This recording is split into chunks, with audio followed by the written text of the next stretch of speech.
Surabhi Singh and welcome back to our YouTube channel commerce talks. तो I hope आप लोग बहुत बढ़िया होंगे, बहुत मजे में होंगे, आपकी पढ़ाई और लाइफ दोनों बहुत ही बढ़िया चल रही होगी।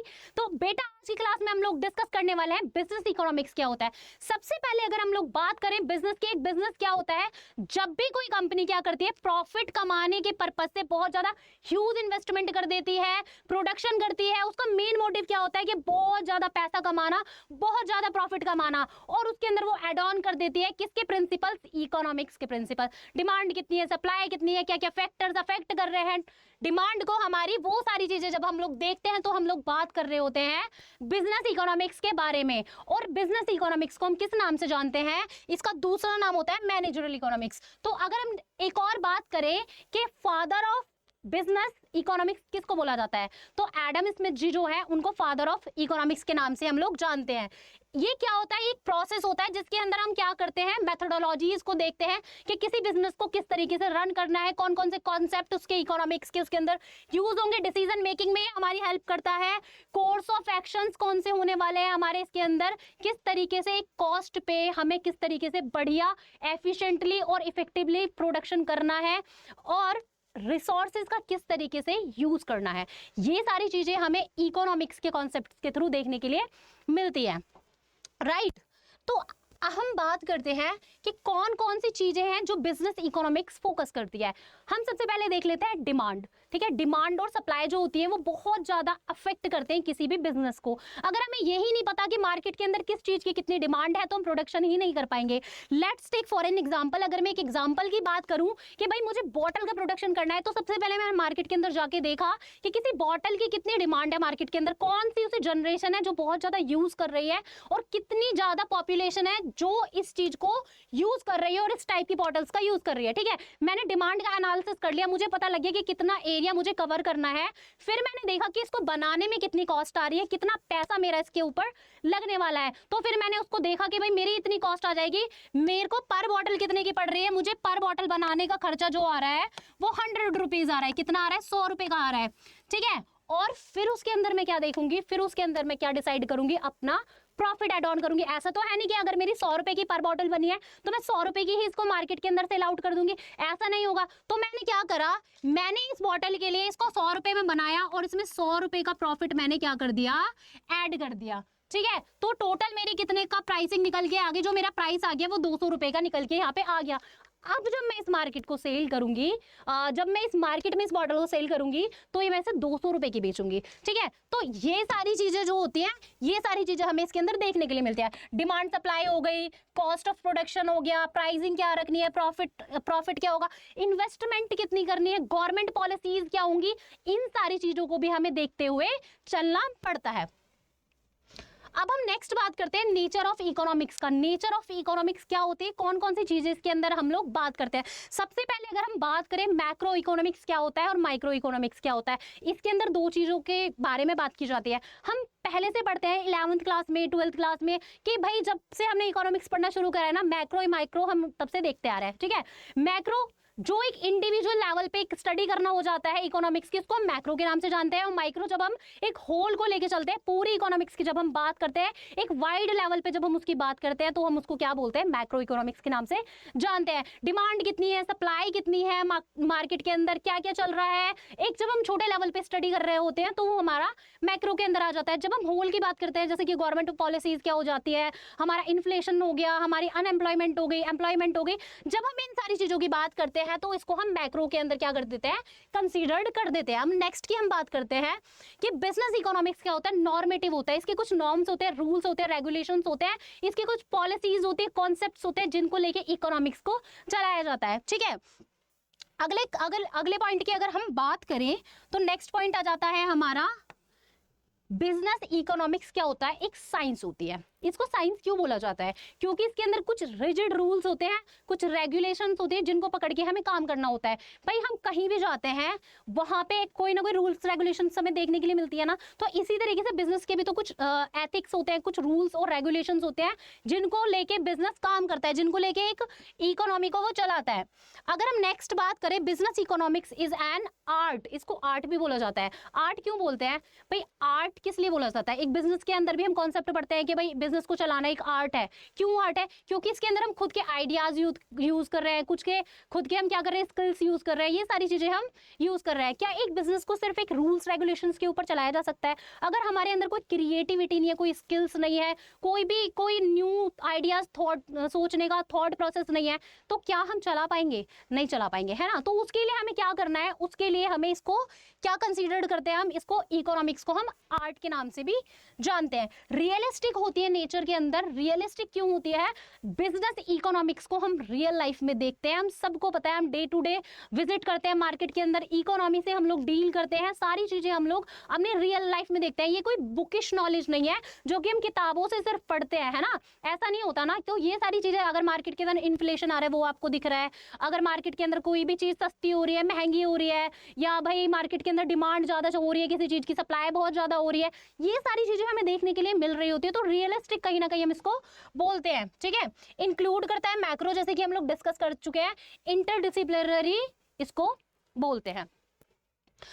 अब हम नेक्स्ट पॉइंट पे चलते हैं, डिमांड क्या होता है। डिमांड के बारे में जैसे कि हमने पढ़ा था अभी, डिमांड किस चीज के बारे में बात करता है, एक डिमांड को किस तरीके से बोला जाता है कि भाई let's take for an example, मुझे ना क्या करना है, एक बहुत बढ़िया सी क्या लेनी है, गाड़ी लेनी है, एक बहुत अच्छी सी, ठीक है, और मेरे पास पैसे नहीं है ना। मुझे पसंद आ गई, भाई मैं कह रही हूँ भाई BMW बहुत बढ़िया है, मेरी तो इच्छा है इसको लेने की, मैं इसको खरीदूंगी, है ना, मुझे ये चाहिए, मेरी क्या है, वो सिर्फ विलिंगनेस है ना, बस मुझे खरीदना है, मेरी विश है एक तरीके से, मेरे पास पैसे नहीं है ना, मेरी इच्छा है पर मेरे पास पैसे नहीं है, ठीक है। तो क्या मेरी डिमांड फुलफिल हो पाएगी? नहीं हो पाएगी, है ना।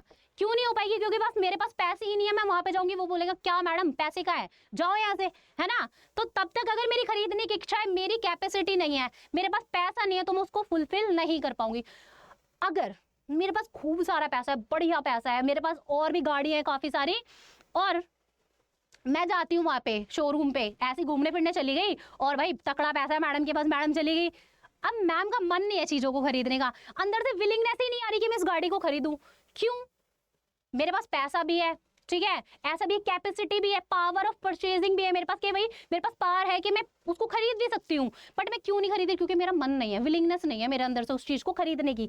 तो क्या अब हम इस चीज से क्या समझ सकते हैं कि डिमांड तब फुलफिल होती है, हमारे पास परचेजिंग पावर भी होनी चाहिए और हमारे पास विलिंगनेस भी होनी चाहिए उसको खरीदने के लिए, हमारा मन भी होना चाहिए उसको खरीदने के लिए, हमारे पास पैसा होना चाहिए उसको खरीदने के लिए, परचेजिंग पावर होनी चाहिए, तब हमारी डिमांड फुलफिल हो पाती है। ऐसा नहीं है कि हमारे पास इन दोनों में से कोई भी चीज नहीं होगी तो डिमांड के अंदर कंसीडर्ड नहीं किया जाएगा। डिमांड क्या होता है? एक एनालिसिस प्रोसेस होता है, स्टडी करता है, ये अंडरस्टैंड करता है कंज्यूमर के बिहेवियर को, ठीक है। डिमांड कंज्यूमर के बिहेवियर को अंडरस्टैंड करता है, तभी तो वो सप्लाई करता है उसके पर्पस से, ठीक है, कि भाई जितनी डिमांड होगी उतना ही मार्केट के अंदर क्या होगा, सप्लाई होगा। एग्जामाइन करता है क्वालिटी को, चेंज करता है रिस्पॉन्स को, डिफरेंट देखता है फैक्टर्स के अंदर, और जो लोगों की डिमांड्स होती है उनको क्रिएट करने में ये क्या करता है, हेल्प करता है।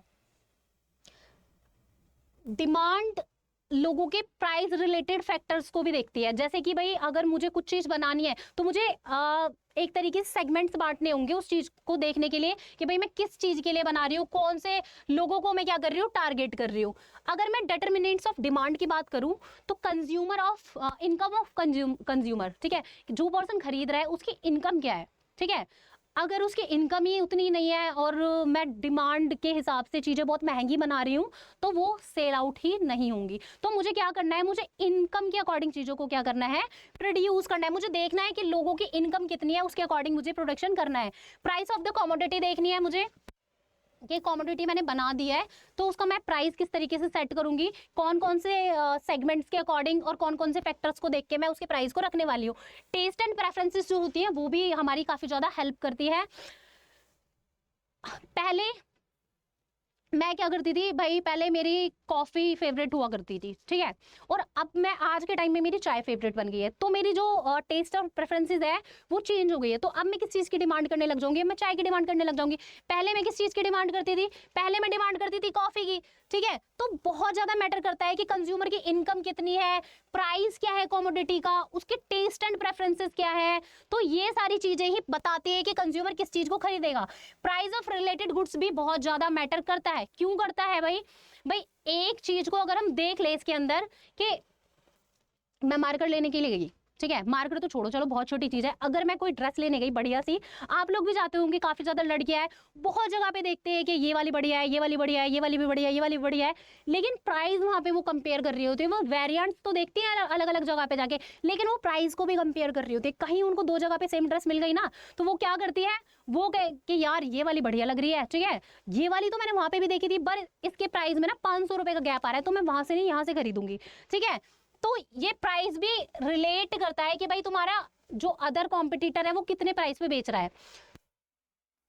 कंज्यूमर एक्सपेक्टेशंस क्या होती है, कंज्यूमर की भी कुछ प्रोडक्ट को लेके एक्सपेक्टेशंस होती हैं, वो भी ध्यान में रखनी होती हैं।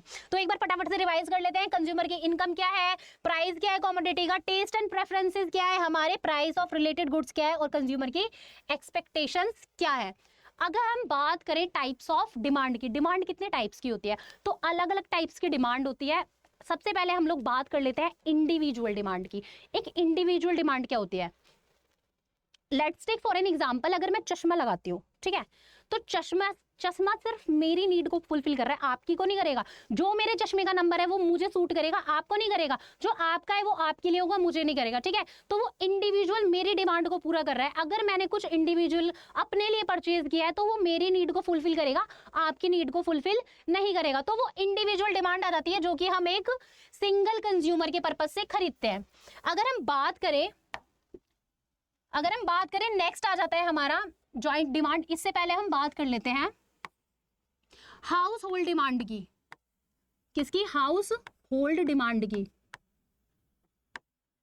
हाउस होल्ड डिमांड क्या होता है, हाउस होल्ड डिमांड होता है जो पूरी फैमिली की डिमांड होती है। ठीक है, अगर मेरे घर पे वॉशिंग मशीन आई, क्या उसे मैं इंडिविजुअल यूज करूंगी कि नहीं भाई इसमें तो मैं ही कपड़े धोऊंगी, आप में से कोई कपड़े नहीं धो सकता। क्या मेरे घर पे 5 मेंबर है तो मैं 5 वॉशिंग मशीन लाऊंगी। क्या मेरे घर पे अगर 5 मेंबर है तो 5 जूसर मशीन लेके आऊंगी मैं, नहीं ना। तो सिंगल चीज सबके लिए नहीं आएगी। एक चीज जब सबके लिए यूज में आ सकती है तो उसको हम क्या बोलते हैं, उसको हम हाउस होल्ड डिमांड के नाम से जानते हैं।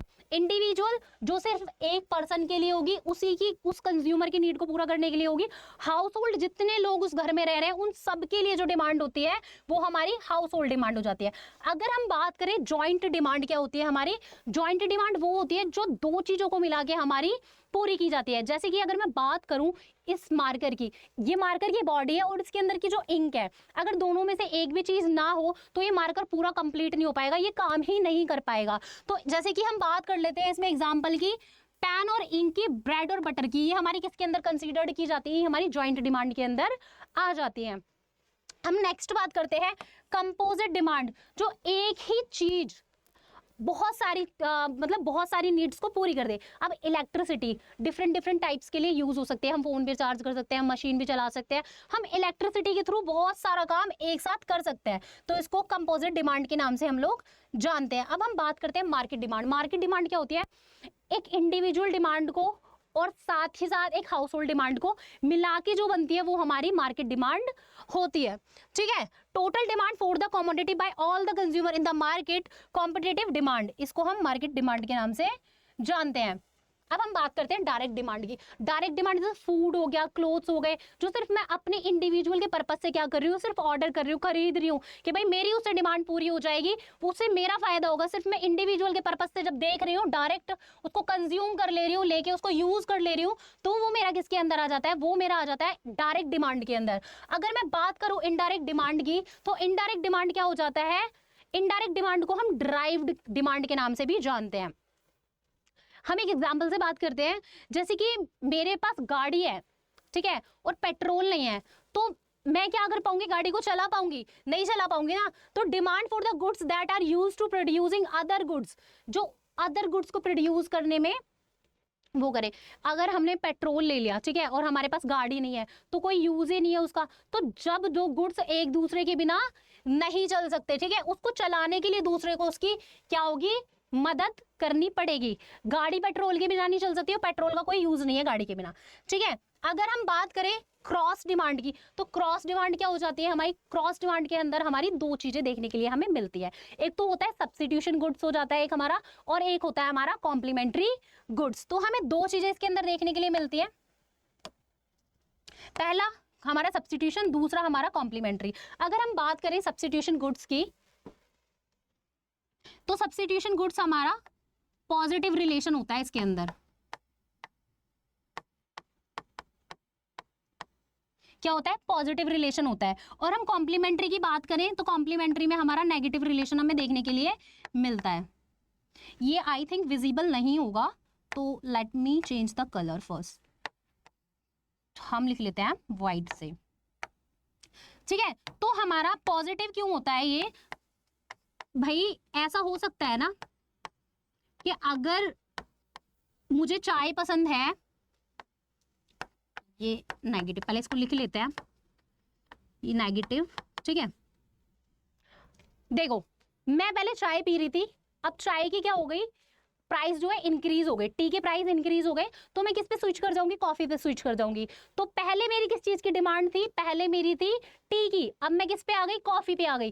तो अब भाई दोनों की क्या जा रहा है? ये पॉजिटिव जा रहा है, पॉजिटिव जा रहा है। पहले मैं टी की डिमांड कर रही थी, अब मैं क्या कर रही हूँ? कॉफी की डिमांड कर रही हूँ, क्योंकि चाय के प्राइस बढ़ गए इसलिए मैं किस पे कर गई? स्विच कॉफी पे कर गई। तो ये हो जाता है हमारा सब्स्टिट्यूशन गुड्स। अगर हम कॉम्प्लीमेंट्री की बात करें तो कॉम्प्लीमेंट्री क्या होता है? जब एक चीज के प्राइस बढ़ने से दूसरी चीज की डिमांड कम हो जाए, ठीक है। इसमें हम सब्स्टिट्यूट में बात करते हैं जब एक चीज के प्राइस बढ़ेंगे तो दूसरी चीज की डिमांड बढ़ जाएगी, तो ये पॉजिटिव जाता है हमारा। जैसे कि मैंने बात करा कि पहले चाय के प्राइस जो थे वो ठीक थे, तो मैं चाय पीती थी, मुझे पसंद थी चाय। अब क्या हो गया? मैं स्विच करके किस चीज के ऊपर? कॉफी के ऊपर। तो मैंने कॉफी की डिमांड क्या कर दी? बढ़ा दी अपनी। तो नेगेटिव में क्या हो जाता है? जैसे हम कार और पेट्रोल की ही बात कर लेते हैं, तो अगर पेट्रोल के प्राइस बढ़ गए तो लोगों का जो कार का जो परचेजिंग थी, पहले लोग बहुत ज्यादा कार खरीद रहे थे, कहीं ना कहीं अब उसकी परचेजिंग पावर लोगों की कम हो जाएगी, लोग कम खरीदना उसको प्रेफर करेंगे कि भाई पेट्रोल के बहुत ज्यादा प्राइस बढ़ रहा है, इससे अच्छा हम मेट्रो से चले जाए, इससे अच्छा हम कैब से चले जाए, बहुत सारी चीजों को लोग सोचेंगे। तो ये हमारा नेगेटिव के अंदर आ जाता है। इसके अंदर रिलेशंस पूछते हैं। अब हम बात करें डिमांड कर्व की। हम ये सारी चीजें पढ़ते आ रहे हैं कि डिमांड किस तरीके से कंसीडर्ड की जाती है, राइट। जब भी किसी चीज के प्राइस बढ़ते हैं उसकी डिमांड कम हो जाती है, और जब मार्केट के अंदर उसके प्राइस कम होते हैं डिमांड बढ़ जाती है। इनवर्स रिलेशन होता है, हम ये चीज देखते आ रहे हैं। तो इसको हम ग्राफ की मदद से अगर देखें तो जब $1 था तो हमारी डिमांड कितनी थी? जब $1 है प्राइस तो डिमांड कितनी है हमारी? 500 है। Just a second.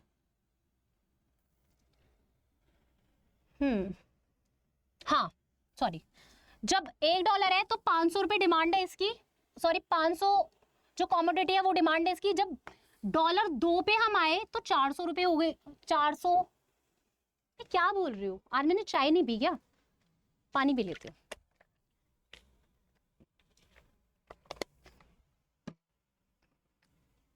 हाँ, तो बात करते हैं दोबारा से। एक्चुअली मेरी थोड़ी तबीयत ठीक नहीं है आज, तो इस वजह से दिमाग भी काम नहीं कर रहा, और दूसरा मेरा फास्ट भी है आज। होता है ना आप लोगों के साथ भी, जब भूख लगती है तो ऐसा होता है कि बस क्या बोल रहे हैं, क्या कर रहे हैं, कुछ नहीं समझ आ रहा। तो अगर हम $1 की बात करें तो $1 पे हम कितने चीजों को खरीद रहे हैं? 500, ठीक है। इसकी डिमांड इतनी है, मतलब अगर हम प्राइस की बात करें, अगर $2 इसका प्राइस है तो इसकी डिमांड कितनी है? 400, ठीक है। अगर हम $3 की बात करें तो $3 पे इसकी डिमांड कितनी होगी? 300। मतलब हम एक चीज तो इसके अंदर देखते आ रहे हैं कि क्या हुआ, जब प्राइस इसके कम थे तो डिमांड इसकी ज्यादा थी, प्राइस बढ़ा तो डिमांड और कम हुई, प्राइस 3 पे आ गई तो डिमांड 300 पे आ गई, और प्राइस और बढ़ा तो डिमांड और कम हो गई, प्राइस और बढ़ा तो डिमांड और कम हो गई। इसलिए कर्व डाउनवर्ड क्या होता है? स्लोपिंग होता है, इसलिए इसको डाउनवर्ड स्लोपिंग बोलते हैं, ठीक है। अब हम नेक्स्ट बात करते हैं। कुछ एक्सेप्शंस होते हैं डिमांड के, ठीक है।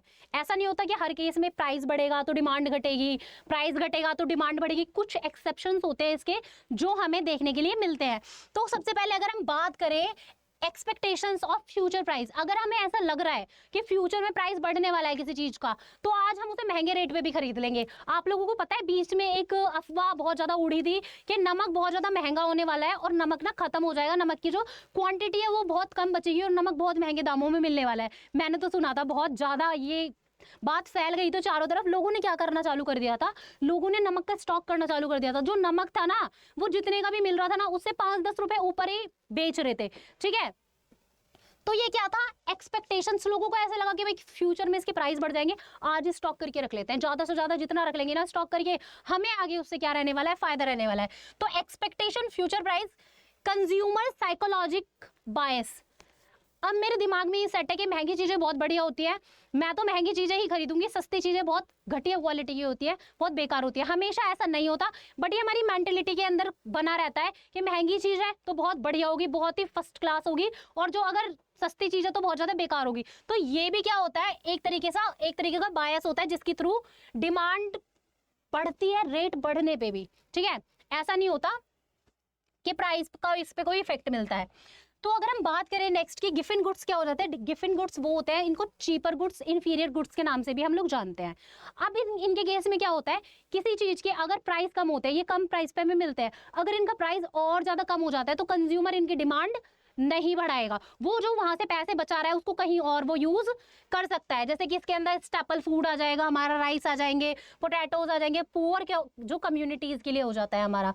अगर हम बात करें वैबलन गुड्स की, वैबलन गुड्स होते हैं बहुत महंगे महंगे, बहुत बढ़िया गुड्स जो होते हैं, जो हमें काफी ज्यादा रिच क्लास में देखने के लिए मिलते हैं, लोग उनको खरीदते हैं बहुत अच्छे अच्छे रेट पे, भाई करोड़ों करोड़ों की चीज होती है और लोग उनको बिना सोचे समझे इसी तरीके से खरीद लेते हैं। तो वो कौन से गुड्स आ जाते हैं, जैसे हमारा डिजाइनर क्लोथ्स हो गया, लग्जरी कार्स हो गए, ब्रांड्स हो गए, महंगी महंगी वॉचेस हो गई, ये सारे चीज हमारे वैबलन गुड्स के अंदर आ जाती है। इनके प्राइस जितने ज्यादा बढ़ेंगे उतनी ज्यादा लोग इनकी डिमांड करेंगे। अगर हम बात करें आईफोन की, तो आईफोन हर साल अपना नया फोन निकालता है और हर साल उसके प्राइस क्या होते हैं, इंक्रीज होके आते हैं, कुछ ना कुछ थोड़ा बहुत बढ़ के आता है प्राइस के अंदर, पर तब भी लोग उसकी डिमांड करते हैं। एक तरीके का वो स्टेटस सिंबल लोग उसको मानते हैं, ठीक है। तो इसका प्राइस जितना भी बढ़ता जाएगा लोग उसकी तभी भी डिमांड करेंगे ही करेंगे।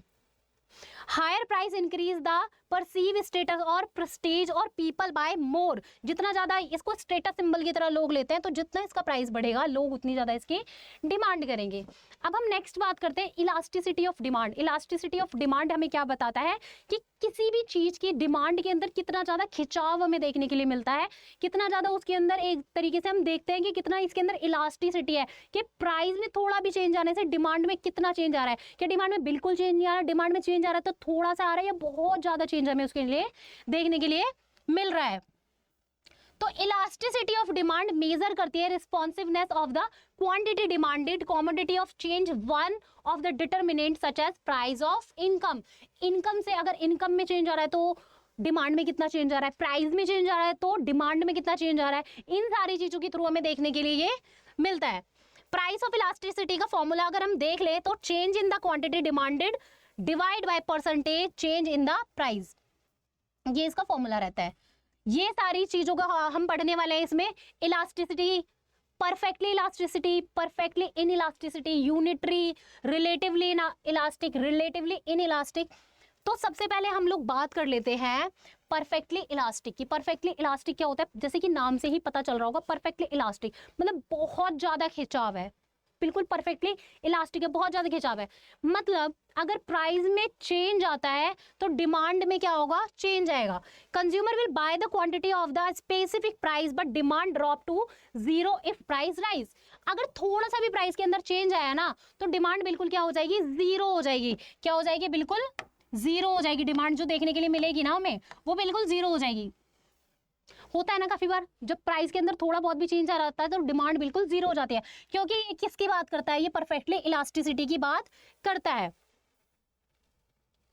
इसके एग्जाम्पल की अगर हम बात कर ले तो product sold in the perfectly competitive market at the fixed market price, मतलब कंपटीशन मार्केट के अंदर हो सकता है, बहुत ज्यादा कंपटीशन है, अगर हमने थोड़ा सा भी क्या करा, चेंज करा प्राइस के अंदर तो हमारी डिमांड जीरो हो जाएगी, क्योंकि मार्केट के अंदर और भी ज्यादा कॉम्पिटिटर्स बैठे हुए हैं और हमारी सेल बिल्कुल जीरो हो जाएगी, ठीक है। अब हम बात करते हैं इन इलास्टिक, इसको बोलते हैं PED equal zero. In elastic मतलब प्राइस में कोई भी चेंज आ जाए हमारी डिमांड में बिल्कुल फर्क नहीं पड़ेगा, ठीक है। इन इलास्टिक है, बिल्कुल इन इलास्टिक है, बिल्कुल खिंचाव है नहीं इसके अंदर। Quantity demanded does not change regardless a price change. Example की बात करें, लाइफ सेविंग ड्रग्स। अगर हम बात करें कोविड के टाइम की तो उस टाइम पे सिलेंडर जो थे ना बहुत ज्यादा महंगे थे, है ना। कौन से वाले सिलेंडर? घर वाले सिलेंडर की बात नहीं कर रही मैं, ऑक्सीजन सिलेंडर की बात कर रही हूँ। जो ऑक्सीजन सिलेंडर थे वो काफी ज्यादा महंगे थे, और उस टाइम पे अगर वो किसी को हाई प्राइस में भी मिल रहे थे ना, तो लोग उनको खरीद रहे थे। क्यों खरीद रहे थे? क्योंकि लोगों को पता था कि भाई ये हमारी जान बचा सकता है, या हमारे कोई भी वहां पे कोई भी मुसीबत में था, हमारी फैमिली रिलेटिव्स वगैरह में, तो लोग तब भी खरीद रहे थे उसको। क्यों?